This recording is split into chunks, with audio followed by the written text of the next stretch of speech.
여러분은 패러다임이라는 말을 들어보셨나요? 패러다임은 미국의 과학 철학자인 토마스 쿤이 그의 저서 과학혁명의 구조에서 과학의 발전을 설명하기 위해 새롭게 도입한 개념입니다. 패러다임은 그 시대를 이루고 있는 과학자 집단에 의해 보편적으로 인정되는 합리적인 설명체계를 뜻합니다. 과학자들은 패러다임 하에서 이를 더 공고히 하는 연구활동인 정상과학을 하게 됩니다. 하지만 패러다임을 명료화시키는 활동을 수행할수록 기존의 패러다임으로 설명이 되지 않는 변칙들이 발견되기 시작합니다. 시간이 지나 기존의 여러 문제들을 설명하면서도 변칙까지 잘 설명해내는 새로운 패러다임이 등장합니다. 이에 따라 기존의 패러다임과 새로운 패러다임이 경쟁을 하게 되고 이후 새로운 패러다임이 널리 인정받게 되면 이를 과학혁명이라 부르게 되는 것입니다. 과학사에서 있었던 패러다임의 전환에는 어떤 사례가 있을까요? 첫째로 상대성 이론과 양자역학입니다. 맨 처음 아리스토텔레스가 자연계에는 진공이 존재하지 않는다고 주장한 이후 데카르트와 과학자들이 우주 공간은 에테르라는 물질로 채워져 있다고 주장하였습니다. 에테르는 빛과 전자기파가 매질을 통해 전달된다는 물리 현상을 설명하는 데 중요한 역할을 했기에 모두가 에테르의 존재를 의심 없이 받아들였습니다. 그러나 1877년에 미국의 마이컬슨과 몰리는 실험을 통해 에테르의 존재를 확인하고자 했습니다. 이는 빛의 속도를 측정하는 실험이었고 만약 에테르가 존재한다면 분명 두 거울에 반사되어 돌아오는 시간이 다를 것으로 예측하였습니다. 하지만 실험 결과는 예상과는 달리 빛은 모든 방향에서 같은 속도로 왔습니다. 이를 통해 에테르는 존재하지 않는다라는 것이 증명되었습니다. 이후 아인슈타인은 진공에서 광속이 관찰자의 운동속도와 무관하게 일정하다는 사실을 알게 되었고 광속이 일정한 것은 우주의 기본 원리라고 판단했습니다. 이를 기반으로 하여 아인슈타인은 특수상대성 이론을 발표했습니다. 특수상대성 이론이 처음 공개될 당시 과학자들도 믿기 어려웠지만 여러 검증을 걸치며 이 이론은 과학적 사실로 수용되었습니다. 이후 시간과 공간은 관측자에 따라 다르게 측정되는 상대적인 양이라는 일반 상대성 이론이 공개되고 이는 단순한 이론을 넘어 시간과 공간에 대한 생각을 근본적으로 바꾸는 혁명을 일으켰습니다. 그리고 이와 동시에 물리학계의 한편에서는 눈에 보이지 않는 원자 구조를 밝히고 원자보다 작은 입자를 찾아 특성을 규명하려는 노력이 진행되고 있었습니다. 당시 전자기학 이론에 따라 원자핵을 중심으로 전자들이 돌고 있다는 러더퍼드 모형은 전자가 원자핵 주위를 돌면서 빛을 방출하여 에너지를 점점 잃고 원자핵으로 끌려간다고 생각했습니다. 그러나 이는 원자의 안정성과 고유의 스펙트럼을 설명하기에는 한계가 있었습니다. 그래서 1913년 덴마크의 보어는 러더퍼드의 원자 모형을 개선하여 새로운 원자 모형을 발표하였습니다. 그는 원자핵을 중심으로 전자가 일정한 에너지 준위의 궤도를 돌고 있고 전자가 다른 궤도로 옮겨갈 때 에너지를 흡수하거나 방출한다고 설명했습니다.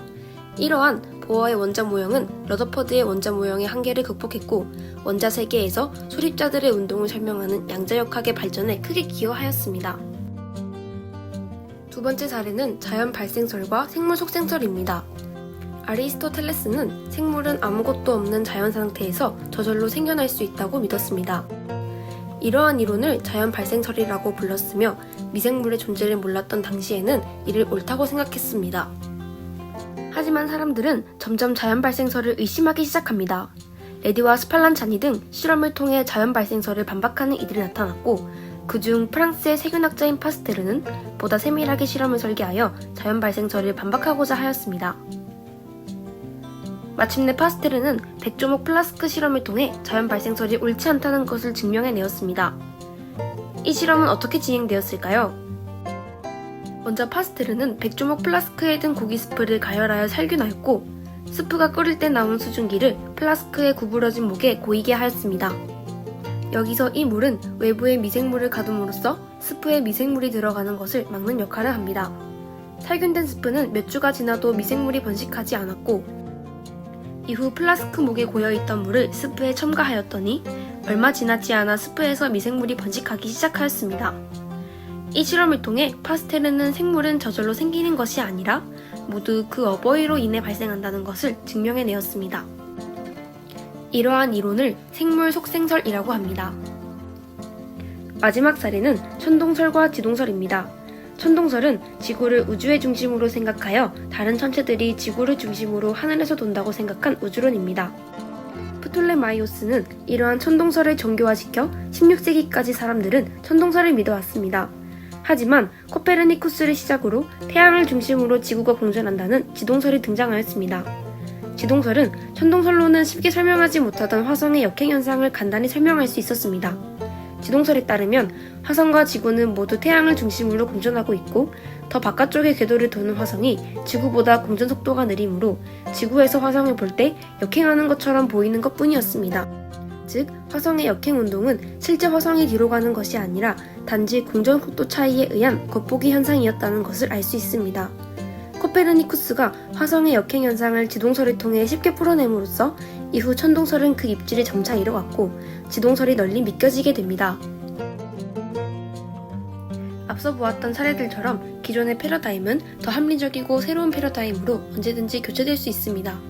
과학은 절대적 진리가 아니며 과학혁명을 통해 순식간에 뒤바뀔 수 있는 가변성을 지니고 있습니다. 즉, 우리가 현재 배우고 있는 과학 또한 절대적 진리가 아닐 수 있기 때문에 항상 과학적 사실에 대해 정말 이러할까라는 의문을 품고 늘 의심하는 태도를 지녀야 합니다.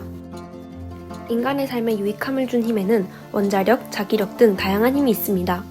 원자 내부의 핵반응에 의해 발생되는 에너지인 원자력은 원자력 발전소에서 핵분열 반응을 통해 얻어져 전 세계 전기에너지 생산량의 30%를 차지하는 수준까지 이르렀고, 자기력은 전동기에 이용되어 전기자동차, 휴대전화의 진동, 세탁기 등 전기에너지를 역학적 에너지로 전환하는 대부분의 전기기구에 사용되고 있습니다.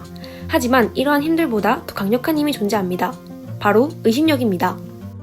사람들은 모두 의심하는 힘을 가지고 있고 이 힘이 우리 인류의 무궁한 과학혁명을 이끌어왔습니다. 당시에 넓게 인정되던 패러다임이 시대가 흐름에 따라 얼마든지 바뀔 수 있음을 깨닫고 늘 의심하는 것을 마다하지 않아야 할 것입니다. 우리가 현재 기반을 두고 있는 패러다임도 언젠가는 무능해질지도 모르기 때문입니다. 의심력을 가지는 것이 곧 과학혁명의 밑바탕이 될 것입니다.